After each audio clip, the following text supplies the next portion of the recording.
রোববার সকালে আসবাবপত্র বোঝাই একটি পিকআপ ভ্যান নিয়ন্ত্রণ হারিয়ে ঢাকা সিলেট মহাসড়কের হবিগঞ্জের মাধবপুর এলাকায় মহাসড়কের খাদে পড়ে যায়। এতে ঘটনাস্থলেই 4 জন নিহত হন। খবর পেয়ে শায়েস্তাগঞ্জ হাইওয়ে থানা, মাধবপুর থানা পুলিশ ও ফায়ার সার্ভিস ঘটনাস্থলে পৌঁছে মরদেহ উদ্ধার করে।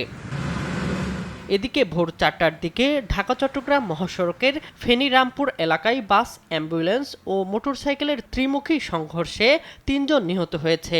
পুলিশ জানায়, ঢাকা চট্টগ্রাম মহাসড়কের ফেনী রামপুর এলাকায় চট্টগ্রাম অভিমুখী রাস্তার কাজ চলছিল। এ সময় ধীরে চলা একটি অ্যাম্বুলেন্সকে শ্যামলী পরিবহনের একটি বাস পেছন থেকে ধাক্কা দেয়। এই ঘটনায় বাস ও অ্যাম্বুলেন্স চালকের মধ্যে কথা কাটাকাটির এক পর্যায়ে দ্রুতগতিতে আসা দোয়েল পরিবহনের একটি যাত্রীবাহী বাস সেখানে ধাক্কা দেয়। এ সময় সেখানে থাকা মোটরসাইকেলের এক আরোহী, বাসের এক সুপারভাইজার ও এক যাত্রী নিহত হন। আহত হন আরও 9 জন। আমার লাভান্ডির মুখের দিকে তাকাইলা না গো, বললা তুমি ওরে না নিয়ে আমারে লইয়া যাইতা গো।